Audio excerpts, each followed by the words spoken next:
Lo único democrático en España es la gripe. Los virus no piden carné ni del PP ni preguntan si estás inscrito en Podemos, si eres independentista o te excitan los reyes católicos. Y claro, es un negocio. Desde que los antigripales no están en la seguridad social, hay cientos de anuncios en televisión para que los compremos. Es verdad que a perro flaco todo se le hacen pulgas. Y cuando estás peor alimentado, duermes poco, tienes preocupaciones y arrastras alguna enfermedad por culpa de la lista de espera, es más fácil que te habiten esos invisibles monstruos. La gripe es democrática, pero no hay que exagerar. Hay gente a la que nunca le ha molestado el cartel de reservado el derecho de admisión. Los de ese club no tienen problemas con Luis de Guindos en el Banco Central Europeo. Hay imbéciles, exministros, tertulianos y falsos católicos de la COPE que dicen que hay que apoyarle porque es español. Como si para estos tiburones de las finanzas internacionales les importara una higa la suerte de los españoles. ¿Hace falta recordar a rato en el Fondo Monetario Internacional? Nos vino de narices a los españoles. Si has despedido por miles en tu país, lo harás en Europa, porque tu patria es Lehman Brothers o Goldman Sachs. ¿O te crees que cuando aquí te han machacado van a Europa, donde nadie les controla, a respetarte? Como dicen en México, ¿es que nos han visto la cara de pendejos? Además, colocado de Guindos, hay menos probabilidades de poner en Europa a otro español, o mejor, a otra española más decente. No preguntemos por la patria de los candidatos, sino por sus escrúpulos. ¿Qué va a hacer en el Banco Central Europeo un tiburón hambriento que viene de un partido corrupto y de una empresa corrupta que no ha hecho sino sembrar mentiras y daño? En eso el PP es como la gripe. Nadie la elige y golpea siempre a la mayoría. Bienvenidos a la frontera, desobedientes.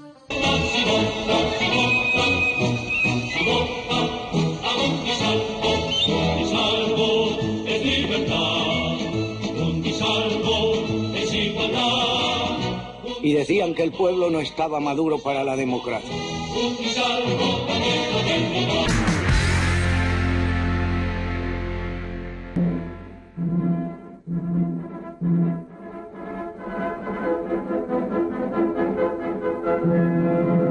En la economía española nunca se pone el sol. Insaciable y ambicioso, Luis de Guindos se ha lanzado esta semana a la conquista de la economía internacional. Siguiendo los pasos de otros pioneros como Rodrigo Rato, conquistador del FMI, nuestro ministro de Economía se ha postulado a la vicepresidencia del Banco Central Europeo, un puesto que ha de redundar en mayor gloria para España y en un nuevo motivo de discordia entre Soraya Sáenz de Santa María y Dolores de Cospedal. En Ciudadanos empieza a amanecer. Eso es lo que dicen las encuestas del CIS. Y eso es lo que celebran los cachorros de esta posmoderna derecha neoliberal. A pesar de no ser primo de Rivera, José María Aznar, otrora caudillo del PP y ahora convertido en látigo de Rajoy, se regocija con los éxitos de este joven político, baluarte y esperanza de la vieja oligarquía española. El voto de un noble agricultor de Cuenca ha de valer igual que el de un abnegado proletario de Barcelona. Ese es el objetivo de los claros líderes de Podemos y Ciudadanos que se han reunido hoy en el Congreso. La regeneración del obsoleto sistema electoral español es una asignatura pendiente desde el origen de los tiempos. Una reforma que debemos abordar sin más dilación y que nos conducirá a un destino en lo universal. En lo electoral. No nos metamos en eso, demos pasos en la buena dirección.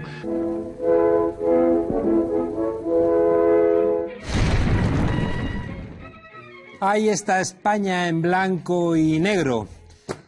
En esta España en blanco y negro, 3 temas que debiéramos clarificar.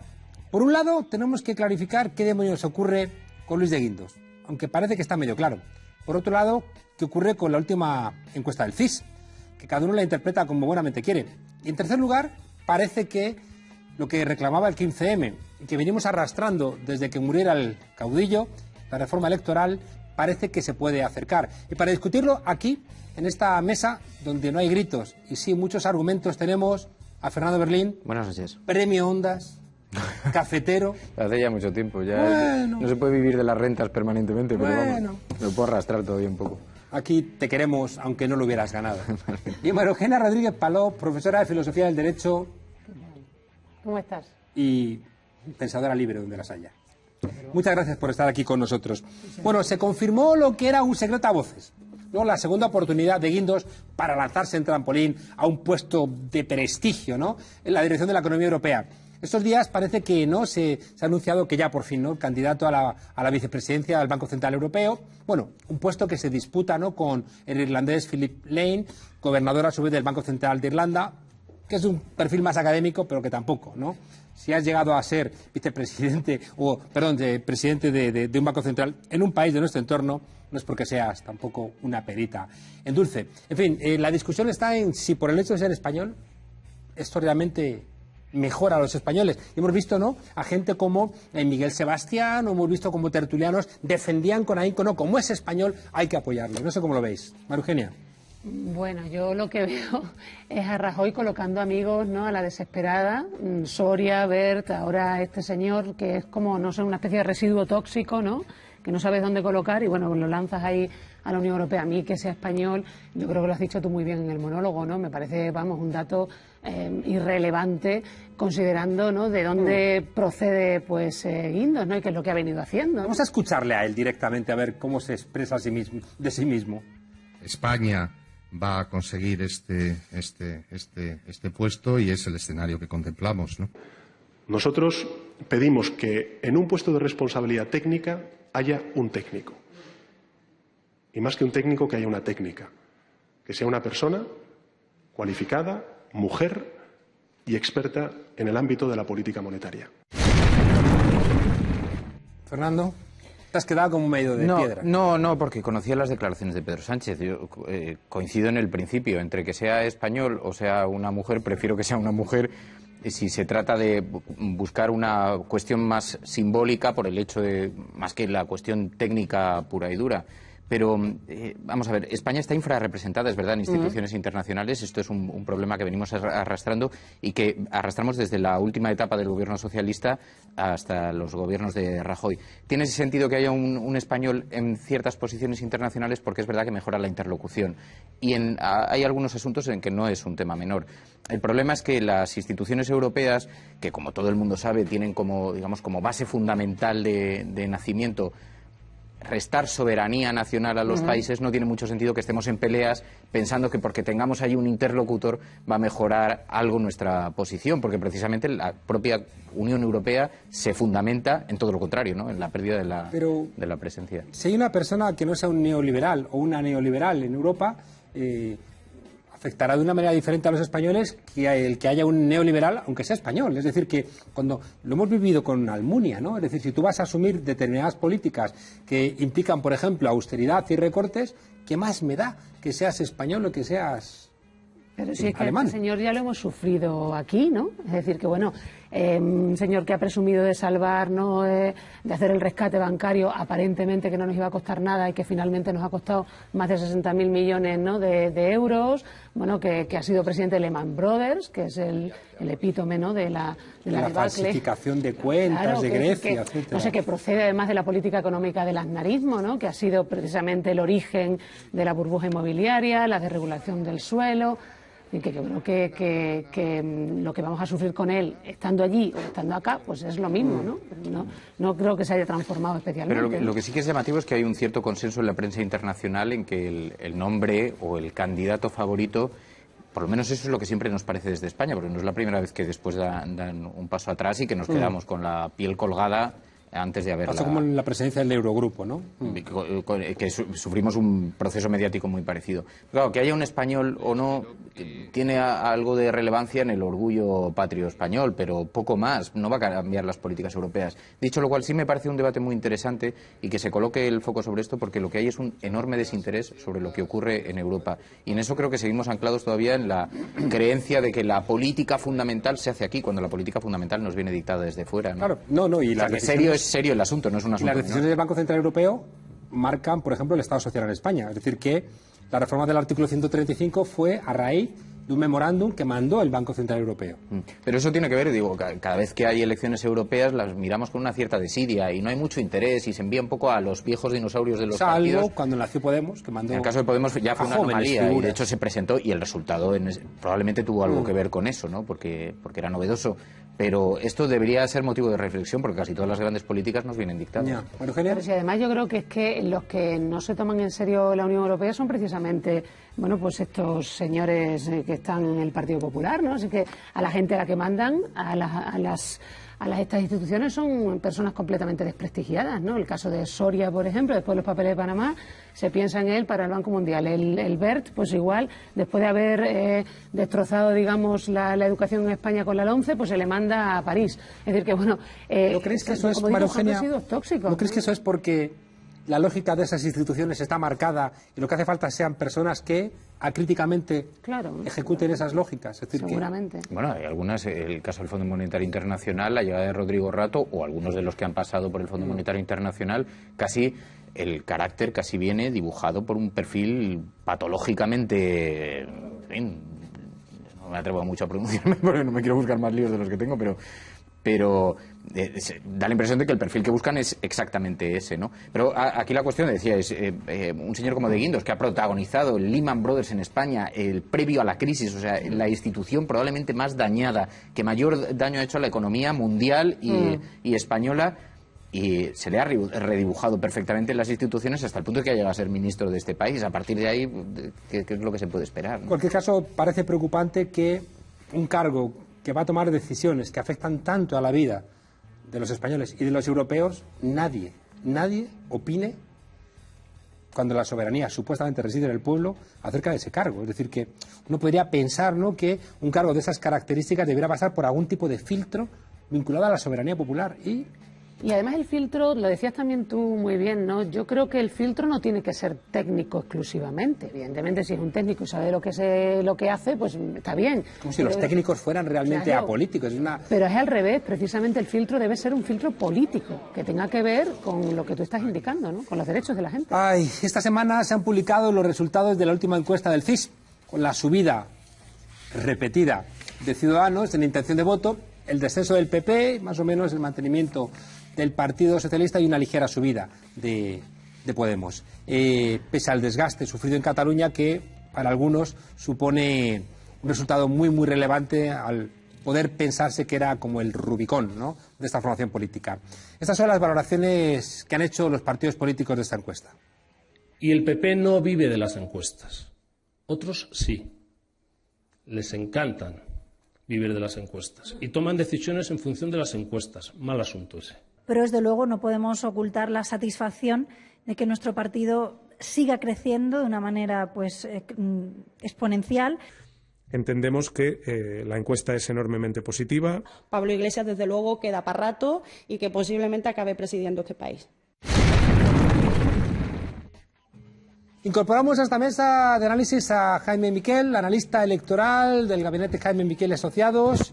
Después de analizar los datos, trae resultados que no coinciden con las estimaciones que hemos visto publicadas. Jaime, buenas noches. Buenas noches.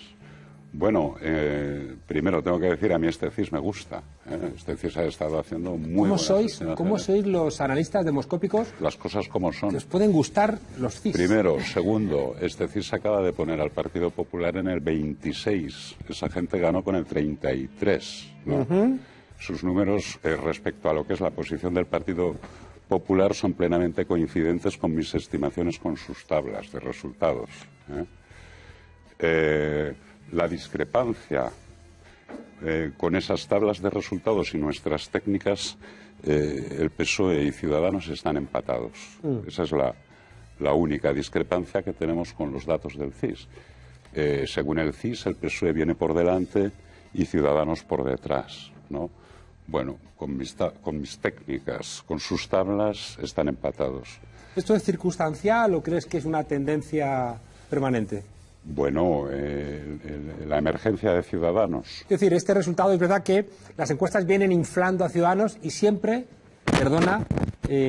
no habéis acertado. Es decir, Ciudadanos siempre en las encuestas se le ha presentado como por encima de lo que siempre finalmente ha venido a sacar. No en Cataluña, por ejemplo. En Cataluña Yo me quedé corto porque nunca pude suponer que el PP iba a estar debajo del 5%, ¿no? O que el PSC iba a estar debajo del 15%. Entonces, pero lo mismo nos pasó en el 2015. O sea, en 736.000 votos yo no me atrevía a poner a Ciudadanos, me quedé en 690, ¿no? Luego, no es así. Es decir, a Ciudadanos el sistema mediático ha interpretado que se lo tenía que tragar el Partido Popular antes o después, ¿no? Y esta es la verdad del sistema mediático hasta hace 2 días. Bueno, el diario El País venía alimentando a Ciudadanos desde hace más tiempo. Bueno, bien, el diario El País venía haciendo sus estimaciones, pero Ciudadanos estaba ya hacia el 18, Es decir, es una progresión. Lo que pasa es que después de las elecciones de Cataluña, como sucedió también, el 20D se dispara, ¿no?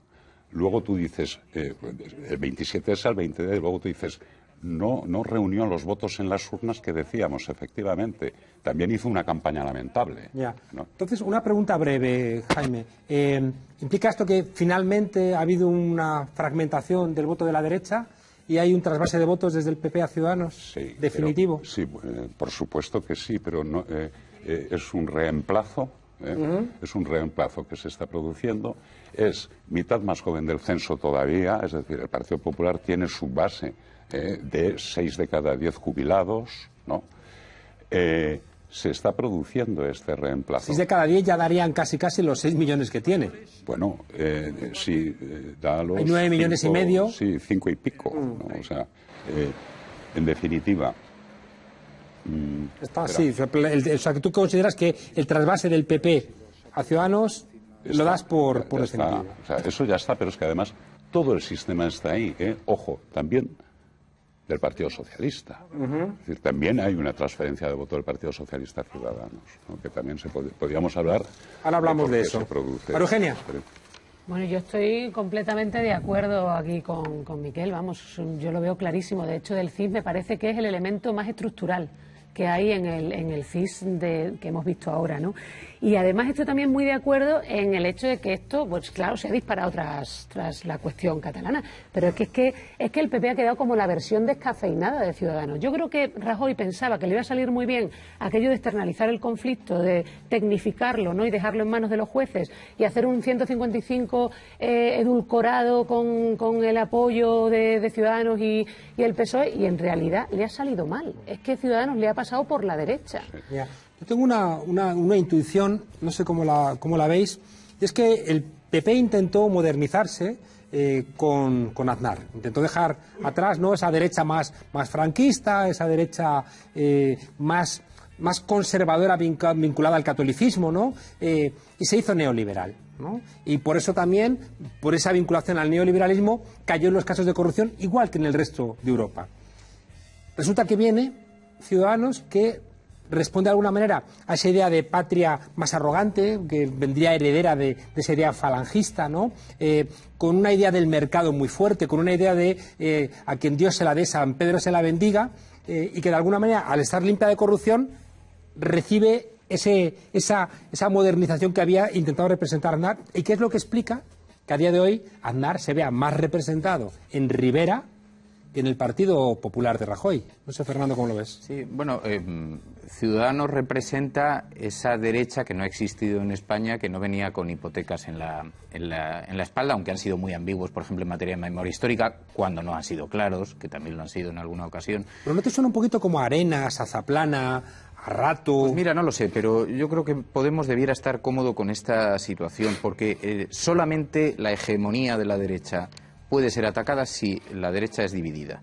Y la primera vez, en la primera ocasión en la que hemos tenido la oportunidad de ver una cierta división ha sido con la irrupción de Ciudadanos, una división en el Partido Popular. Es lógico, además, que la gente busque un refugio electoral en Ciudadanos, puesto que es verdad y que tiene que estar deteriorando electoralmente el peso de la corrupción, porque hay muchos votantes del Partido Popular que no se tienen que sentir cómodos en ese registro. Es muy difícil llegar a un bar por la mañana y que te estén llamando corrupto todos los que se sientan en tu mesa, ¿no? Y esto pasa en cada pueblo de este país.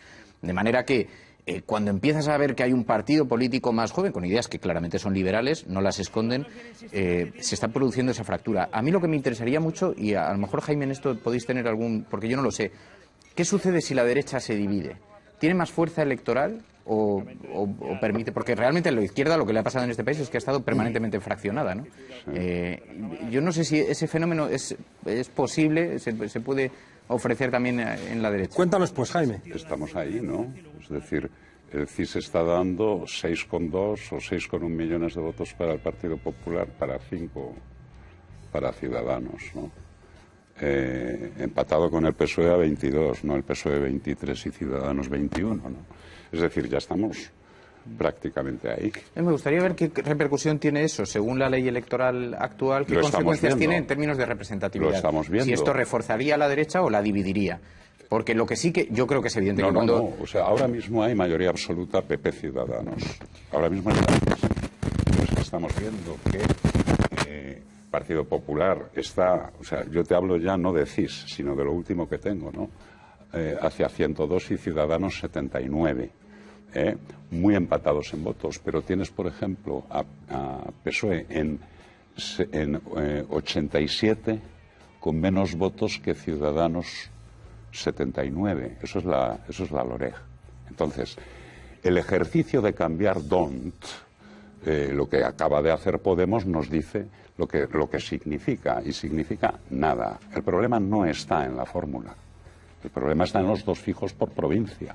Los 2 fijos por provincia. Ahora entramos en eso, pero un poco el gran miedo que ha tenido siempre la derecha después de la victoria de Felipe González en el 82 era que la fragmentación de la derecha implicaba, mencionaban hasta la ceda, ¿no? Cómo la fragmentación implicaba la derrota, ¿no? Y hablaban hasta del Frente Popular del 36 o la victoria de Felipe González. Y lo que plantea Fernando de alguna manera va en esa dirección, ¿no? Tú das por sentado que PP y Ciudadanos van a construir una mayoría absoluta sin ningún tipo de problema, o va a haber ahí algún tipo de desaveniencia que genere la posibilidad de otro tipo de mayorías. Allí hay una batalla campal por el control del lado derecho, ¿no? Aquí hay un factor que todavía no consideráis, y es que en cualquier momento puede haber aritmética Ciudadanos-PSOE. ¿Tú la ves factible? Claro, por eso decía... Es que eso a ver, María Eugenia. Yo creo que el PSOE se equivocaría muchísimo si se acercara a Ciudadanos. ¿Por qué? Que se acerque. Con que haya aritmética, la posición del PP se debilita. Y la posición de Ciudadanos cambia, porque ya tiene donde elegir. María Eugenia, ¿por qué consideras que se equivocaría? El PSOE no está pactando en Alemania con Angela Merkel. Sí. No. Es que el PSOE no está rentabilizando absolutamente ninguno de sus acercamientos al Partido Popular y a Ciudadanos. O sea, ¿cómo ha rentabilizado el apoyo al 155? Más allá de intentar fortalecer internamente, seguramente, a Pedro Sánchez o de evitar, digamos, desavenencias internas en el partido. Pero externamente, digamos, desde el punto de vista electoral, el que verdaderamente ha rentabilizado esto ha sido Ciudadanos. Es que Ciudadanos ha convertido a Cataluña en su ETA particular. O sea, básicamente, Ciudadanos y el PP son grandes máquinas de generar enemigos. Y se crecen en la adversidad. Entonces, bueno, pues Cataluña es la ETA de Ciudadanos. ¿Tú cómo ves lo de esa posibilidad de unión entre el PSOE y Ciudadanos, que ya la intentó Pedro Sánchez, al tiempo que decía que estaba negociando con Podemos, estaba en otra sala José Enrique Serrano pactando, ¿no? con los negociadores de Ciudadanos? Si lo observamos desde esa perspectiva, creo que es muy dañino porque el espacio de las bases del Partido Socialista no están en el entorno de Ciudadanos y se ha visto con la batalla Pedro Sánchez-Susana Díaz. O sea, creo que se debilitaría mucho porque la alineación natural del Partido Socialista, lo dijo Pedro Sánchez, por lo menos desde la perspectiva de las bases, claramente se inclina hacia Podemos, hacia la izquierda. Las bases del Partido Socialista se reconocen de izquierdas. Ahora, yo miro más bien en términos de estrategia electoral de lo que le interesa a este país, de lo que puede ser positivo para este país. Si Ciudadanos ve que tiene una opción de gobernar con el Partido Socialista, las exigencias que va a tener para con el Partido Popular, que van a ser muy destructivas para la idea nacional católica de la derecha española, va a tener mucha más fuerza para negociar con el Partido Popular. Por lo tanto, las políticas generales cambian, porque obviamente no representa el mismo espacio. ¿Cuál creéis que es el gran elemento de contraste entre Ciudadanos y el PP? ¿Dónde podrían no encontrarse? Yo creo que es una cuestión de renovación, de regeneración. La regeneración política. De sustitución de una generación. Hay muchos. Simplemente una sustitución de élites, es decir, que les quitan el puesto de trabajo. Bueno, eso también cambia la corrupción, ¿eh? Y la forma de abordar la corrupción. O sea, más sano es necesariamente más sano. Programático. Sí, claro. Cuando alguien quiere saber si vota a Ciudadanos o vota al PP, ¿qué piensa? ¿Que van a cambiar las caras o que va a haber realmente cambios políticos en algo? Yo creo que cambios políticos puede haber y además hay un estilo de hacer política que yo creo que va a ser diferente. En la diferencia entre el PP y Ciudadanos, la diferencia que hay pues precisamente entre un registrador de la propiedad y un broker de un tiburón financiero. Es decir, que hay un estilo claramente diferente, ¿no? Yo hoy que escribía el artículo en el diario decía que Ciudadanos no representaba tanto la renovación cuanto la virilidad, ¿no? Es decir, esa vinculación entre lo joven, lo nuevo, pero también la fortaleza, la crueldad. Es decir, que hay una imagen en Ciudadanos que yo creo que se puede plasmar en una forma de hacer política que es muy diferente, ¿no?, a la imagen de Rajoy, ¿no? Pensad, ¿no?, pues en el dúo Albert Rivera y Girauta y el dúo pues Rajoy y Rafael Hernando. Me refiero que cuando uno piensa en esa escenificación se da cuenta de que algo sí puede cambiar. ¿No creéis? No necesariamente a mejor, ¿eh? Ya. ¿Y no creéis que si sacas a Ciudadanos de Arrimadas, Girauta, Rivera... No hay nada, hay muy poco. No hay portavoz por eso, en el conjunto de los pueblos de España. Claro, por eso cuidado con hacer una fotografía demasiado fija de las encuestas ahora mismo, porque hay que recordar que Albert Rivera lleva 11 años presidiendo ese partido y en algún momento se va a empezar a cuestionar su liderazgo, porque además en algún momento puede ver cómo se disputa la batalla por ese liderazgo, por ejemplo, con Inés Arrimadas. Claro. O sea, hay muchas cosas que pueden suceder y además no tiene presencia regional, que sí tiene muy fuerte el Partido Popular, muchos cargos, muchos compromisos, hay mucha gente dispuesta a seguir votando al Partido Popular, entre otras cosas porque hay muchas redes parte clientelares. de las redes clientelares. Sí, no lo veo así. Yo creo que el cambio ya, o sea, el sistema ya apuesta por Rivera de una forma clara. Sí. Lo hace el sistema mediático, lo hace el sistema político, los bancos, las élites, sí, pero el votante de Guadalajara, el votante de Aragón... El sistema ya apuesta por Rivera, es que me has quitado. También, pero también apostó por Susana Díaz. También apostó por Susana Díaz el sistema y ganó Sánchez. Bueno, también el sistema puede apostar por Ciudadanos, pero no tener esa base regional. No. Y no ser capaz de mantener un buen resultado. O sea, el Partido Popular piensa lo que tú dices, ¿no? Ahora tenemos por delante antes elecciones municipales y autonómicas y mejor. Bueno, no, peor. Peor porque va a suceder como entre el 87 y el 91, pero al revés. Es decir, en el territorio están los puestos de salida del PP copados por sus dirigentes de siempre. Y todos los jóvenes que quieren hacer política en los pueblos se están llamando ya a la puerta de Ciudadanos. Estoy muy de acuerdo. Ya se ha producido ese cambio, esa preferencia, ¿no? Entonces, ¿qué es Rivera? Bueno, Macron le ha hecho una autopista a Rivera. Es decir, es el neoliberalismo con todos los tratados comerciales, etcétera. ¿Qué somos los occidentales? ¿Neoliberales? ¿Qué somos? Unos más que otros. Unos más que otros. Unos más que otros. Somos, ¿no? Entonces, el encaje es claro, es diáfano, ¿no? Hay un tercer elemento que es la reforma electoral, ¿no? Esta mañana había una reunión que a mí me parecía Girauta, ¿no? Que Girauta podía estar en cualquier sitio. Estaba en Ciudadanos, pero podía estar, no sé si estáis de acuerdo, en cualquier sitio.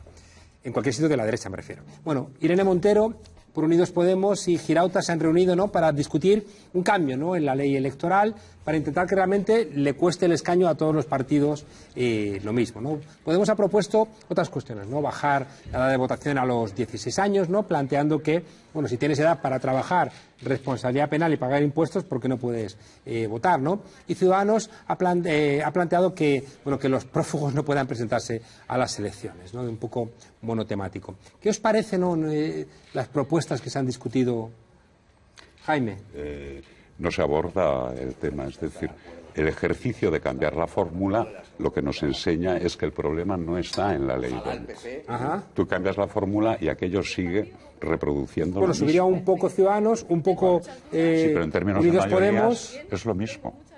Es lo mismo. Bueno, pero lo que buscas es que sea proporcional. O sea, si no te da la mayoría es porque no te vota la gente. Pero si no es proporcional, es por los 2 fijos por provincia, que nunca lo entenderéis. Claro, sí. Claro, no lo entendéis. Hay 14 castellano-leoneses de más en el Congreso. Pero si hasta hemos escrito un libro, como diría aquel. La cuestión es que para cambiar esos 2 hay que cambiar la Constitución. Bueno, como bien sabes. ¿Y por qué no dice Podemos rebajémoslo a 1, que se puede hacer sin cambiar la Constitución? ¿Por qué no busca esa proporcionalidad? Porque lo que busca es que el PSOE diga que no. lo que busca es fotografía con Podemos, con Ciudadanos, estamos cambiando la ley electoral y no están cambiando nada. No están cambiando nada porque es que además no se va a cambiar nada y lo sabe todo el mundo. O sea, esto es marketing de los nuevos, ¿no?, planteando una reforma que no es tal reforma. La reforma que están proponiendo no es la reforma. La reforma es proporcional, es ajustar al estado de las autonomías, ¿no? Es eliminar la provincia, la distorsión. Es decir, comunidades autónomas muy poco pobladas, con muchas circunscripciones, tienen muchos más diputados de más, y esos son del PSOE y del PP. Es decir, por eso tiene 102 el uno con los mismos votos. Y por eso ni el PSOE ni el PP quieren cambiar el sistema electoral. Quieren cambiar. El PSOE equivocado, porque piensa en el restablecimiento de una normalidad que ya no existe. Y que ellos no van a disfrutar de todas maneras. El PSOE equivocado, ¿no? Y el PP, por supuesto, porque le va en ello todo. Pero entonces no parece muy disparatado que los nuevos fuercen por lo menos a que se retraten los viejos, que no quieren cambiar porque les perjudica, ¿no? No sé si habéis escuchado a Méndez de Vigo, ¿no?, por ejemplo, hacer afirmaciones y dices, hombre, pues que no les da los votos. No, los votos sí dan. Lo que no da es un sistema electoral que viene del franquismo. Que viene para que no pudiera ganar la izquierda en el 77. Por eso escuchar a Méndez de Vigo, que es un hombre maravilloso. Evidentemente, usted lo ha dicho, no pueden sacarlo adelante, no tienen votos para ello. Pero mire, yo creo que las leyes electorales hay que pactarlas entre todos. Con el tema de la proporcionalidad a la que se refieren estos partidos políticos, están funcionando al revés que todo el mundo. Bueno, es una defensa de posturas. Yo sí creo que es positiva la fotografía por eso, porque hay algo de pedagógico también en la vida parlamentaria y en la vida política, y tiene que ver con mostrar por qué hemos heredado el sistema que hemos heredado, de dónde viene, cuáles son las raíces, y que eso se sitúe en el debate público, que es la única manera de que algún día alguien haga la reflexión de si es o no justo, para que se introduzcan nuevos interlocutores políticos, nuevos actores políticos. Pero lo que es evidente es que no hay peso suficiente para hacer una reforma electoral en profundidad y no va a cambiar mucho. Sin embargo, hoy se ha escenificado algo.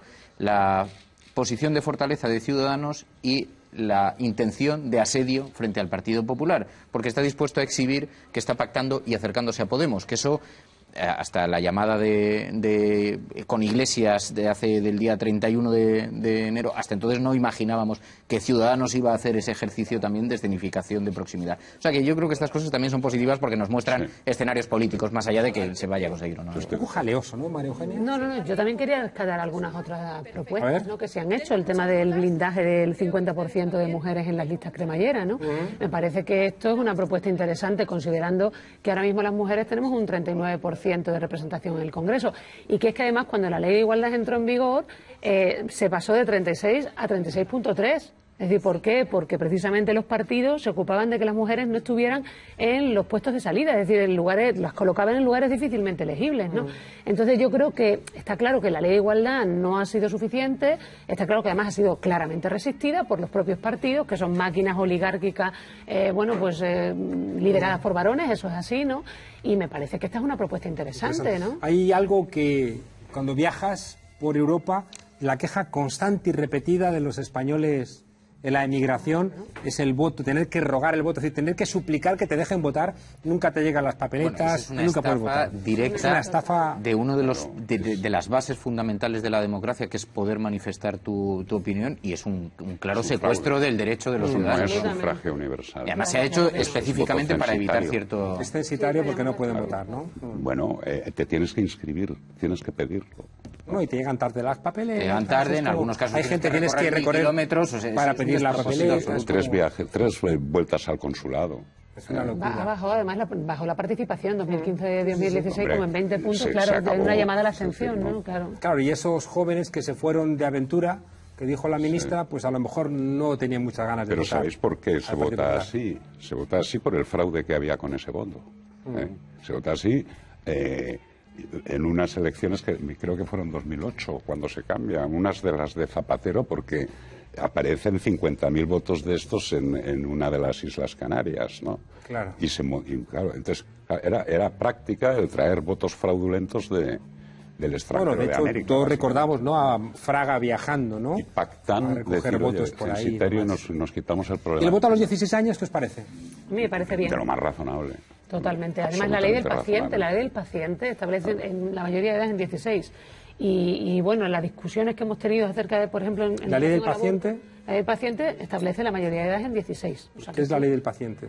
Bueno, quiere decir que una persona con 16 años en adelante puede tomar todas las decisiones relativas a su salud en un ámbito hospitalario, ¿no? Precisamente por eso era inconsistente obligar a las niñas de entre 16 y 18 años a pedir autorización a sus padres o tutores para poder abortar. Cospedal lo ha negado esta mañana, esa capacidad. Ha dicho que no es verdad, que no están preparadas. No están preparadas. A lo mejor pues hay otra gente que tampoco está preparada, incluso con su edad, ¿no? Es decir, que eso, en fin, es una cuestión, es absurdo. Yo creo que la madurez fluctúa y depende de las circunstancias y de la sociedad en la que uno está. Es positivo, además. Es positivo. Claro, de cara a lo que es el ejercicio de la participación ciudadana y lo que es el aprendizaje de la participación la corresponsabilidad, ciudadana. ¿no? Exacto. Cuanto antes mejor. Antes habéis planteado una cosa porque creemos que hay como acuerdos que uno puede intuir, pero están muy entreverados, muy mezclados, ¿no? Nos encontramos con que en el Parlamento el PP está pactando con Ciudadanos frenar determinadas leyes, permitiendo que se amplíen las reformas hasta más de 20 veces para que se hagan eternas. Nos encontramos esta mañana con que Unidos Podemos pacta con Ciudadanos la posibilidad de una reforma electoral. Nos encontramos con que Unidos Podemos pacta con el PSOE la posibilidad de... Al final, ¿hay algún tipo de orden en todo este tipo de galimatías? Porque si no es como todo demasiado abierto. Me miras con cara de perplejidad. No entiendo muy bien pero sí, es decir, que hay una... que no hay nada cerrado, es decir, que nos podemos encontrar con que Ciudadanos puede pactar con el PP, claro, con el PSOE, con Unidos Podemos... Vamos a ver, después, lo que era también una cierta anomalía en la vida parlamentaria es que siempre fuéramos a grandes acuerdos de máximos, en un Parlamento tan extraordinariamente fraccionado, que permitía, entre otras cosas, movilizar ciertas posiciones y mover ciertas posiciones que parecían muy ancladas. No tiene por qué ser negativo. Yo prefiero los máximos en muchos territorios de negociación, pero hay en otras cosas en los que no son negativos. A mí me preocuparía ver a Unidos Podemos pactando algo con el Partido Popular, ¿eh? Me llamaría poderosamente la atención.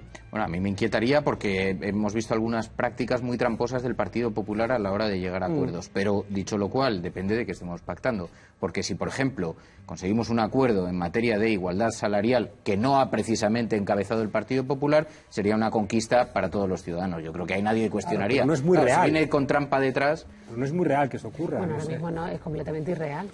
Dada la posición... Sí, habiendo visto, he puesto un caso que es claramente porque hemos visto la posición de Rajoy. Pero incluso ¿no? cosas como la lucha contra el terrorismo, que podría concitar precisamente consensos, pues ya vimos que tampoco nos concitó porque, claro, el abordaje que hace de esas cuestiones el Partido Popular, pues es un abordaje inaceptable, claro. Entonces, ahí... Bueno, tampoco pasa nada porque en esto también, con toda esta teoría del consenso, con todo este rollo de la transición, de la cultura de la transición, parece que es que los antagonistas políticos no pueden existir, y eso también es una falacia. Tiene perfecto sentido que haya una posición política enfrentada a otra y que exista un partido como Podemos y otro como el Partido Popular que no lleguen a acuerdos, y eso forma parte de la naturalidad democrática, ¿no? Pensar que porque somos españoles y la transición hizo grandes espacios de acuerdo tenemos que llegar a acuerdos permanentemente es una tontería. O sea, habrá cosas en las que se puedan llegar y habrá cosas en las que no haya que llegar, ¿no?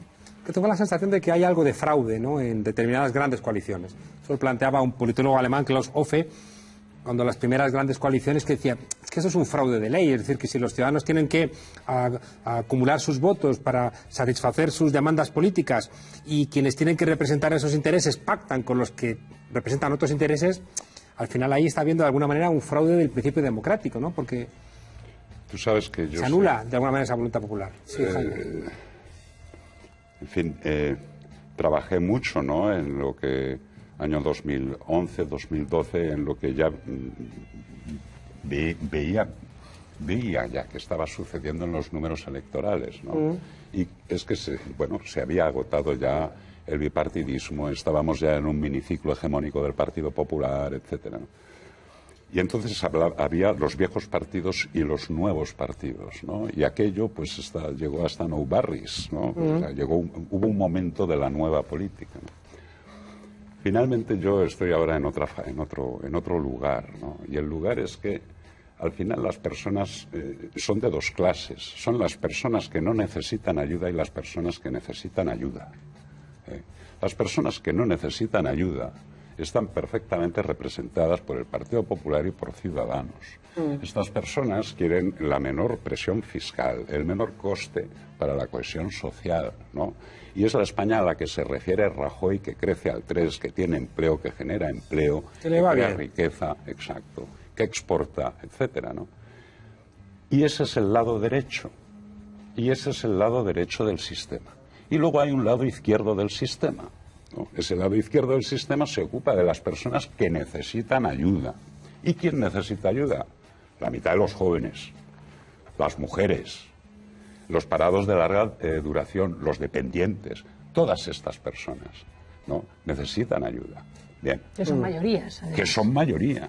No es un voto muy determinista. Según te va, es muy determinista eso. Según te va, si quieres, porque estoy convencido que hay gente que le va bien, que tiene su sueldo, pero no le gusta el modelo en el que vive. De los grandes números, te hablo, ¿no? Los grandes números vienen marcados por según me va, así analizo. No así analizo, no. No nos representáis. Nosotros somos las personas que necesitan ayuda y vosotros perdón, tú no. Y el Partido Socialista y Podemos son los representantes que no se ponen de acuerdo para nuestras políticas. Es decir, tú Podemos, ¿qué haces pactando una ley electoral que no es ley con Ciudadanos, ¿no? Porque es promoción y todo lo que quieras, pero ¿por qué no estás con el Partido Socialista? Porque no quiere cambiar la ley electoral el Partido Socialista. No quiere. La ley electoral no, la igualación de los salarios de hombres y mujeres. Bueno, eso se discutió, pero el Partido Popular, el Partido Socialista decidió apoyar la reforma salarial del Partido Popular, recordemos, ¿eh? Bueno. Hubo un pacto de Unidos Podemos con los sindicatos para subir el salario mínimo y cuando estaba eso acordado, el Partido Socialista lo había acordado y al final en el Parlamento apoyó al Partido Popular. Es decir, que el Partido Socialista también está siendo como muy más desmovilizado que el derecho porque no hay propuestas, no hay una alternativa, no hay una posibilidad, ¿no?, de visualizar una alternativa al tándem PP-Ciudadanos. Bueno, pero yo no sé si eso es tanto responsabilidad, diría Jaime, de Unidos Podemos, en el caso español. Yo creo que es más responsabilidad claramente del Partido Socialista y de la socialdemocracia en general en toda Europa, que además se ha analizado por activa y por pasiva, ¿no? Las razones por las que las mayorías populares precisamente acaban votando pues a extremas derechas en muchos lugares es precisamente el boicot que le ha hecho a la izquierda permanentemente los partidos socialdemócratas. Entonces ha llegado un momento en el que bueno, pues las alianzas con los partidos socialdemócratas han sido muy suicidas, ¿no?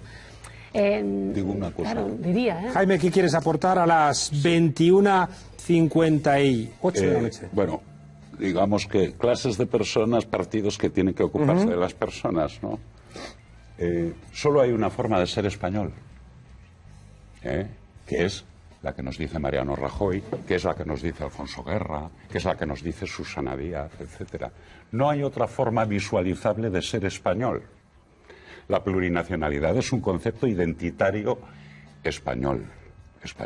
No es ni vasco ni catalán.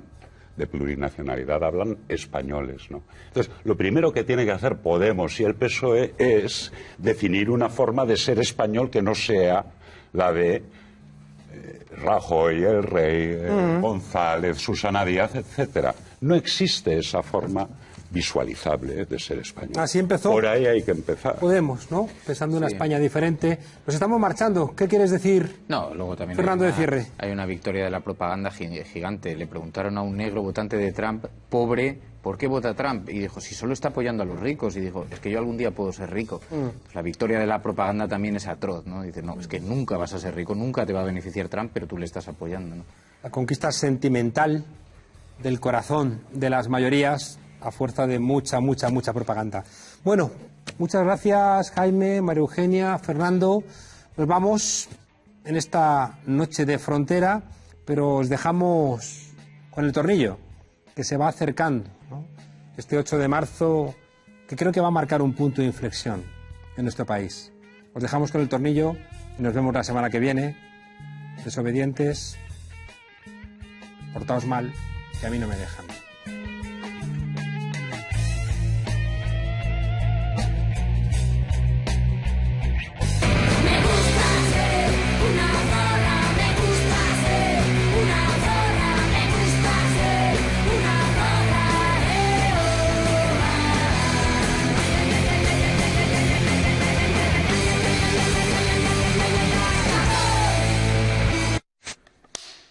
Bienvenidas al Tornillo, el microespacio feminista en la frontera. Hoy vamos a hablar de los señoros.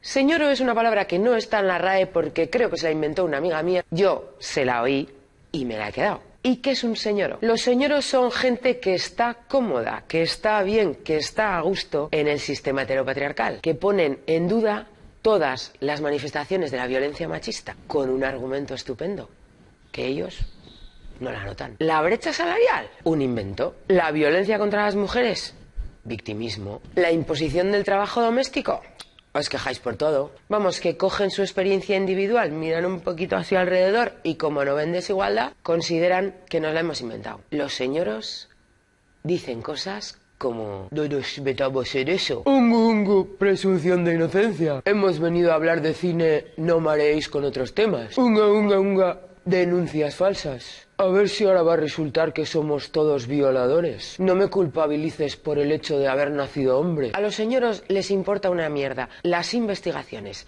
las estadísticas, los estudios, los libros, los consensos, hasta las evidencias. Pero sobre todo lo que les importa una mierda es tu experiencia individual, porque ellos tienen una que vale más, la suya. Pues yo no conozco ninguna tía que cobre más que un tío por el mismo trabajo. Pues yo tengo una amiga que le encanta que le digan piropos. Pues yo esa estadística que dices que es de la Organización Mundial de la Salud, no me la creo. No es una cuestión de género, es una cuestión de talento. Y yo tengo un primo que su mujer le puso una denuncia falsa y le ha arruinado la vida. Está viviendo en el coche. Considerando que el año pasado no hubo ni una sola denuncia falsa, ¿dónde está tu primo? ¿No será que sois todos primos del mismo? Los señoros son el enemigo, porque te miran con desprecio, te escuchan con desinterés y te hablan con condescendencia, que eso es muy de señoros. Y luego se miran entre ellos y hacen: ¡pobrecicas! ¡Qué tiernas! ¡Ay! Hoy os dejamos con una frase de Simone de Beauvoir: toda opresión genera un estado de guerra. Hasta la próxima vez que nos dejen salir.